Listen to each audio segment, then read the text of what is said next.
Hi, Andrew from SACS, and welcome to video number 2 in our 6-video sequence on creating the inclusive workforce. In the first of these videos, we created a theory, or we showed you a theory about what makes people prejudice, largely generated by my colleague Jeremy Anglin from Deakin University. And now we're going to show you some findings from some research that we undertook both in partnership with Deakin University and also with a not-for-profit organisation called the Scanlon Foundation. The Scanlon Foundation is an organisation which is devoted to inclusion, and that's its mission in life, to try to make a more inclusive society here in Australia. We're going to show you some research findings in this video about what makes people tolerant and intolerant at an individual level, and then we're going to show you in subsequent videos research findings about tolerance and intolerance in organisations and key drivers of tolerance and intolerance. So 3 videos about research findings. Subsequent videos 5 and 6 in this series are all about what do you do about it if you've got intolerance in your workplace, apart from, of course, your recruitment practices. So to tell you a little bit about the SACS Deakin study, this was undertaken about 4 years ago, 731 people measured, and in fact what we did is we measured a bunch of characteristics, psychological characteristics on them, personality, values and cognitive ability, how smart they are. But the important thing about this data is that this data is real world data. In other words, people were applying for jobs when they filled in these psych tests. Now, from a recruitment point of view, that's very important because lots of research in this area takes place where people are just filling in a questionnaire to help a research company out. Well, clearly, if I'm applying for a job, I answer those questions a little differently and certainly with more focus than I do if I'm just, say, helping SACS out on a research project. So this is what we call high stakes data.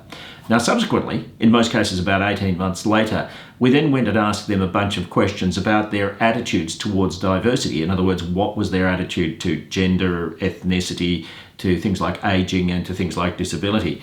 And so we got some really valuable data. Now, of course, when you do a study like this, it gives you a chance of marrying up the data that we got subsequently with the original psych test data, and it allows you to measure whether you can predict some of the outcomes from a tolerance and intolerance point of view based on the psych test data that you got 18 months earlier. So just to describe what we mean by attitudes towards diversity, we have an attitude towards diversity measure which has been validated in a range of different ways. And the first thing it measures is ethnicity. Now, it might surprise you to know that the questions here are pretty blunt. Things like, I wouldn't want to report to an ethnic supervisor, or when problems arise, it's ethnic employees who cause these problems. It surprises people when they get high scores on this, because what we did is we asked a bunch of questions, we put them through a mathematical assessment process to find out which questions worked, and we found that sort of 4 to 6 questions in each area, and in this case we're talking about ethnicity. We asked these questions of thousands of people here in Australia and New Zealand, and that allows you to create what's called a norm group, which means that the average person in Australia and New Zealand tends to be tolerant or intolerant to this degree. And of course, if you measure people who are low in that respect, well, that's good. If on the other hand you measure them and they're high in that respect, that means that they are more intolerant than most people here in Australia and New Zealand. It's often said that Australia is a racist country, and of course it is, and every country in the world is racist and intolerant in other respects as well. Now, it varies from country to country, no question about it. But there is good reasons for this if you think back to the evolutionary past that we came from. There is good evidence, for instance, that in general, in hunter-gatherer societies, certainly some hunter-gatherer societies, maybe only 60 or 70% of people made it past, say, 50 years of age through not being killed by somebody else who was warring with them for a water hole or for access to certain food or something like that. So that has, over the generations, over thousands of years, of course, it caused us to be very careful about and intolerant of people who are different from us. Now, I'm not saying that's a good thing, I'm just explaining why it's the case. The good news is that it's being bred out of society because racism and intolerance is in fact not a favourable characteristic, and so society is becoming less so, but also the education that we provide people helps in that respect. Second thing it measures is gender, attitudes towards women. These are questions like, I wouldn't want to work for a female supervisor, or women cause problems at work. So very blunt questions again on gender. Then there's age, and these are things to do mainly with comfort. I don't like working with elderly employees, or I am comfortable to work with elderly employees. And finally, disability. And those are also questions to do with comfort, the degree to which people are comfortable to work with disability. This is a graphic of the SACS measure of attitudes towards diversity. We have many hundreds of organisations that buy psych tests from us, and the way that it works is that people have an account, and when they fill up their account with credits, they can then use those credits to buy psych tests. And one of the things that we recommend from many organisations is a measure called Attitudes Towards Diversity, and it measures those 4 attitudes towards diversity. It measures gender, ethnicity, age, and disability. And so you'll see that this person, the gender risk is low, the ethnicity risk is low, the age risk is low, and the disability risk is low. And so those are positive results. So in the research study, we measured people's attitudes towards diversity. But 18 months prior, we had assessed people for a couple of characteristics. One was their cognitive ability, another was their personality, and another was their values. This is the HEXACO model of personality, as discovered by Kibiam Lee and Mike Ashton. And the HEXACO model of personality is known to be a very accurate measure of personality. It's certainly the coming model of personality in research, and in the publications that we've had with Deakin Uni, it's typically the model of personality that we've used in those studies. 6 factors: honesty, humility, which is about being honest and truthful and straightforward. E for emotional stability, in terms of being emotionally stable or emotionally unstable. X for extroversion, which is all about being a people person or somebody who is more withdrawn. Agreeableness, which is about being angry or not angry. Conscientiousness, which is about being straightforward and organised and hardworking. And openness to experience, which is about being broad-minded about new things. We looked at the question of whether personality can predict whether a person is likely to be tolerant or intolerant. And we used the Schwartz values framework. Shalom Schwartz is one of the most important researchers in the world on the topic of values, and has measured literally millions of people around the world on values, both at a cultural level and at an individual level. And we're using the individual level tool here. Values here, you'll notice that there are some values which are about conservation, which is things like being traditional and conforming to rules, or being security conscious. Self-enhancement is about power, which is about being able to get a dominant position in social groups and organisations. Achievement is about being ambitious and moving ahead. Openness to change is about stimulation and self-direction. Hedonism is sort of somewhere between self-enhancement and openness to change. And finally, self-transcendence, which is all about helping people, being benevolent to people. And universalism is really where I'm committed to making the world a better place. The second study that we're engaged in was a study with an organisation called the Scanlon Foundation. It's a not-for-profit organisation that sponsors inclusiveness here in Australia. So that study was a very big study, about 2,429 people, about half male and half female. We measured attitudes towards diversity again, and we also measured some demographic comparisons. So to address questions like, are younger people more inclusive than older people? We also measured some diversity competencies. In the world of research, there are diversity competencies like motivation. Motivation means, well, actually, I believe it's important and I try to be more inclusive. Then there's behaviour, which is all about the way I behave with people who come from different backgrounds. Do I manage that appropriately? And then there's knowledge, which is all about the degree to which I believe that I've got the knowledge. So for instance, if you're dealing with a different ethnicity and somebody mentions something, do I know what that means? Do I know how I should respond to that? Do I know what I should say about it?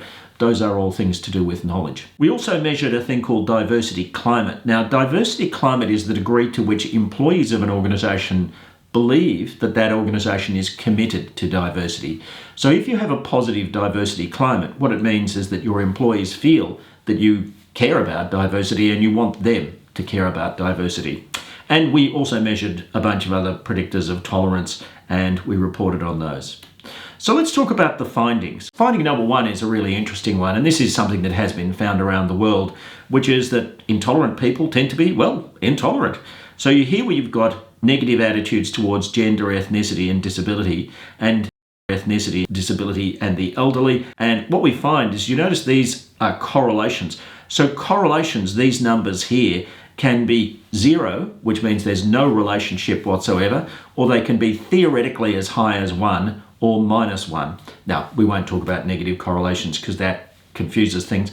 Just look at it this way. The higher the number, the stronger the relationship between the two things. And so what we see here is that people who have negative attitudes to gender, in other words, sexist, there's a 0.7 correlation with racism. So sexists are very often racist as well. Sexists often don't have positive attitudes towards people with disability or the elderly. People who are racist don't have positive attitudes towards disability or the elderly. And people who have negative attitudes towards disability also are very likely to have negative attitudes towards the elderly. That's an interesting finding, isn't it? There's a sort of a intolerant type, if you want to put it that way. If I'm intolerant to one thing, it's much more likely I'm going to be intolerant to other things. Now, of course, at an individual level, there will be people who are racist, but very inclusive in respect of those other things, and vice versa. But in general, if you take thousands of people, you will find that many people who are intolerant in one respect will be intolerant in another respect. Now we're going to show you some interesting findings about gender. It is a vote of positivity for women because women are more tolerant than men in almost every case. So ethnicity, less racist. Gender, less sexist. Disability, more welcoming of people with disability and more welcoming of the elderly. In psychology, there is this perspective versus the people versus things perspective. Men tend to be more interested in things. In other words, they're committed to cars or sport or whatever. I mean, there's a kind of a focus on things, whereas women tend to be more people-orientated. And so, some people don't like it to be said like this, but you could say it's a more nurturing perspective. By the way, I don't think that's a bad thing. I think it's good when people are nurturing. I've often said that I wish more women were in power across the world. We'd have less wars. Women will undertake war less often because they actually care about human beings more.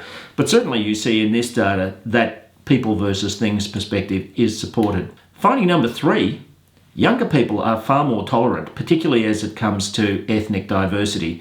And so this is intolerance, and you'll see that intolerance marches upwards as people age. So 65 to 70 plus is the least tolerant group from an ethnicity point of view of any. Now, of course, some of those may well have experienced either wars personally, or certainly their parents would have experienced wars, and maybe it got passed on that people who were the protagonists in those wars were bad people. So it's probably not that surprising, but it also shows you as people get more exposed to ethnic diversity, and so young people in Australia and New Zealand, as I mentioned, Australia is one of the most multicultural places on earth, tend to be more tolerant, and that's largely because, well, two things. One is they've been educated that tolerance is a good thing, but secondly, they've actually experienced it. It's very hard to be racist against a particular ethnicity if that person from that ethnicity is a really good friend of mine. Finding number 4 is that more highly paid people are slightly more tolerant. So you see the way that this works. We're marching up the ranks of salary as we go from left to right here, and you'll see that the lowest is this 1.8, and that's people who are highly paid. So for whatever reason, it may well be that it correlates with IQ, and we know that, we don't know this yet, so I'm going to show you that IQ correlates with intolerance. So higher IQ might be an explainer there, but as well as that, I guess, as people march up the ranks of seniority, maybe they've had to work with an extremely wide range of people from different backgrounds, and maybe that contributes to tolerance as well. Finding number 5, more educated people are more tolerant. Now, once more, you'll see that the lowly educated people are more intolerant than the people who are highly educated. So this group here with bachelor's degrees and doctorates are people who are more tolerant and less racist than people who are not very educated. Once more, it may well be that IQ has got something to do with that, because the average IQ of a person with a PhD is higher than a person with no education whatsoever. But as well as that, maybe it's the exposure to life, and maybe the institutions which teach people how to get their degrees. Maybe they're also telling people, well, it's a good thing to be inclusive, because we do know that that kind of education does work. By the way, videos number 5 and 6 in this sequence will tell you a little bit more about what techniques cause people to be more tolerant. This is an interesting one, and this sort of looks a little confusing as we work our way through this, but I'll take you through the key findings here. What we have here is we have a bunch of correlations. And so these correlations are correlations with tolerance. And what you'll see here is that if we focus on cognitive ability, people with low verbal reasoning tend to be less tolerant than people with high verbal reasoning. A correlation of 0.27, by the way, with IQ is not a tiny little correlation. And also abstract reasoning, abstract ability as it's called here, and numerical ability is only just under the 15 threshold, which has led to these correlations being highlighted. Let me explain that. What that's saying is that people with low cognitive ability also subsequently reported more racist views, which is to say that supports this cognitive complexity pathway, that people who are not very smart tend not to welcome the complexity of welcoming the idea that people with different backgrounds or people who come from very diverse backgrounds might well be worthwhile people. So there is a relationship between cognitive ability and racism. Then we have this category here, these three things that we see highlighted here. They're all to do with the honesty, humility characteristics. So what that's saying is that people who are modest, people who are not greedy, and people who are honest and truthful and straightforward, which is what sincerity means, they are much more likely to be inclusive and much less likely to be racist. To turn it around, if people are arrogant and dishonest and greedy, they are also much more likely to be racist. Ring a bell? Now, in addition to that, we see this characteristic of social self-esteem. Social self-esteem is a personality characteristic where a person with high social self-esteem is somebody who thinks, well, people like me, I'm okay, I can hold my head up in company. If a person is low in that, what it means is that they are much more likely to be racist. Really interesting finding, isn't it? Self-doubters tend to be more racist. And I guess what's going on there is that they're kind of almost comforting themselves. Well, I might not be great, but these people are even worse. And then if we look down here, we've got aesthetic appreciation, which is part of open-mindedness. And what we see here is that people who are kind of open to new ideas, and especially perhaps art lovers, will tend to be people who are much more likely to be tolerant than people who are not into art and aesthetics. And also, perhaps not surprisingly, altruistic people. Altruism being this characteristic of I want to be kind to people, I want to be helpful to people. Altruistic people also tend to be much less likely to be racist than people who are not like that. Then we move on to values. What values tend to drive a person's tolerance or intolerance? And we see that there are some key ones here. Power. When people are power seekers, which means literally I want to dominate either people or resources, they are much more likely to be racist than people who don't take that view. Domineering people are, of their nature, more likely to be racist. Then we have the question of security. I guess what that's saying is that people who are very security conscious may be threatened by people who are different from them, and so that causes them to be less tolerant. And then we have the question of tradition. In the Schwartz model, tradition means I base my perspectives on religion or society or family. I do what I have historically known my forebears to do. People like that can be more racist. And I don't suppose that's shocking, because if you think of it, some of the traditions are very old-fashioned and have been passed down from a time where it was kind of more socially acceptable to be intolerant of other people. But in any event, it's certainly a driver in this study of intolerance. Then we go to universalism. And universalism means I want to make the world a better place. People who are universalistic are people who have a commitment to either social justice or environmental sustainability. People like that are much less likely to be intolerant. So that leads us back to our 4 pathways model. We can put a tick against the social dominance pathway because we found that people with low honesty, humility were people who tended to be more racist. And people who were self-transcendent tend to be less racist than people who wanted to get ahead in life and were kind of ambitious and driving. Ego threat. Yes, we found that people with low social self-esteem tend to be more racist. Conservatism. People who had low openness and people who had values related to conservatism tended to be more racist. And finally, people who weren't that smart tended to be more racist. And if you want to go to the original article that we had published on this topic in 2019, you can access that through Google Scholar or ResearchGate or something like that. So in the next video, we're going to continue some of our research findings. We're going to show you some research findings about tolerance and intolerance of people within the context of an organisation. And we're going to be looking at a thing called diversity climate. We're also going to show you some really interesting data about what industry sectors tend to be more inclusive or less inclusive. So join us for that video to find out more about these research findings. This will help you to understand how to recruit people who are much more likely to be welcoming and inclusive for your organisation.